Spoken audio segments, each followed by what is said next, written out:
সর্বস্তরে মানুষের কাছে আমাদের বিনম্র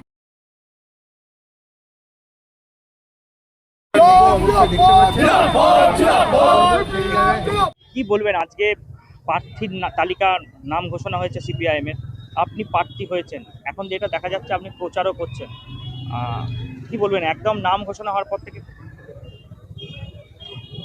আমাকে পার্টি নির্বাচিত করেছে, এজন্য আমি পার্টিকে ধন্যবাদ দিচ্ছি। দেখুন, নির্বাচনটাই তো বড় কথা নয়। আমাদের কমিউনিস্ট পার্টির মানুষরা সব সময় মেহনতি মানুষের পাশে থাকে, তাদের আপদে বিপদে ছুটে যায়। আর এই বিগত কয়েক বছর ধরে এই দুই সরকার যা করছে, যেভাবে দুর্নীতিগ্রস্ত হয়ে পড়েছে বাংলা, আমার সর্বপ্রথম উদ্দেশ্য হচ্ছে এই বাংলাকে দুর্নীতি মুক্ত করা এবং সেখানে শিক্ষা, খাদ্য, নারীদের নিরাপত্তা এবং যুবক যুবতীদের কর্মসংস্থানের একটা সুনিশ্চিত ব্যবস্থা করা। আর আমার মনে হয় সেটা একমাত্র বামপন্থীরাই পারবে। এর আগে পরিবারের পক্ষ থেকে কেউ বামফ্রন্ট করতেন কিংবা কেউ আপনার প্রার্থী হয়েছিলেন? আমি আমার বাপের বাড়ি থেকেই এই জিনিসটা পেয়েছি। আমার বাপের বাড়ির সবাই হচ্ছে বামপন্থীদের সমর্থক ছিল। আমার হাজব্যান্ড দুবার বিধানসভা নির্বাচন কেন্দ্রে প্রার্থী হয়েছিলেন।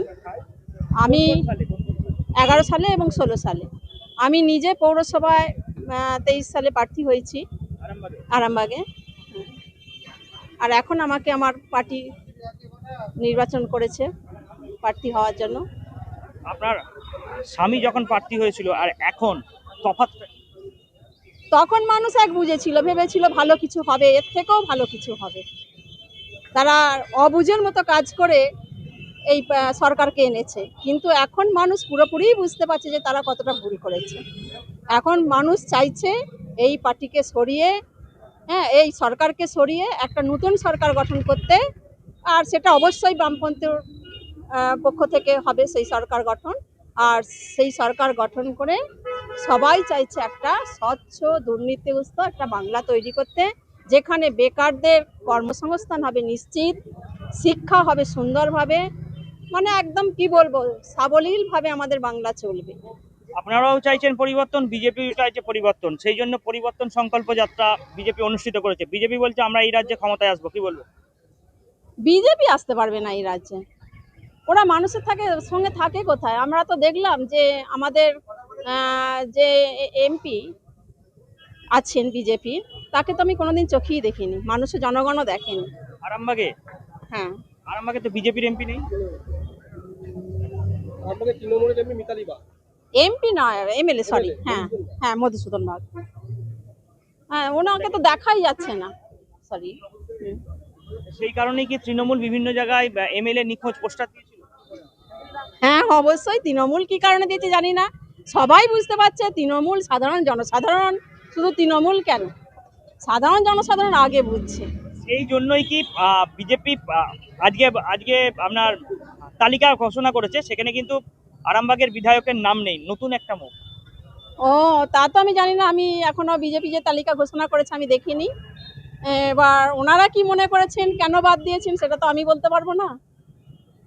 বামফ্রন্টের তো এখনো সেভাবে আপনার আগে যে সংগঠন ছিল, এখন সেই সংগঠন অনেকটাই কম, যেটা আমরা দেখতে পাই, এবং বিধানসভা ভিত্তিক দেখতে গেলে সিট আসনও একদমই কম। তাহলে আপনারা কিভাবে ক্ষমতায় আসবেন বলছেন, আইএসএফ এর সঙ্গে জোট করে? না না, এটা এটা মিডিয়া আমাদের দেখাচ্ছে না, তাই মানে যে আমরা কাজ করছি না, আমরা নেই, সেটা তো বলা যাবে না। হ্যাঁ, এটা মিডিয়া আমাদের দেখাচ্ছে না। আমাদের কি বলবো, অর্থনৈতিক ক্ষমতা বলুন, যাই বলুন, কিন্তু আমরা আছি, আমরা সব জায়গায় আছি, ফল্গু নদীর মতোই আছি আমরা। পেশায় কি করেন? আমি পেশায় শিক্ষকতা করি। কোন স্কুলে? হ্যাঁ, ডহরকুণ্ডু শ্রীরামকৃষ্ণ হাই স্কুল। বাপের বাড়ি কোথায়? বাপের বাড়ি জঙ্গলপাড়া, চাঁপাডাঙ্গা জঙ্গলপাড়া।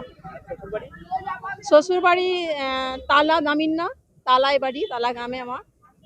তাহলে এখানে এখানে আমি কর্মসূত্রেই আমার আরামবাগে আসা, যেহেতু তখন আমার বাস আমার শ্বশুর বাড়ি থেকে খুব কম ছিল।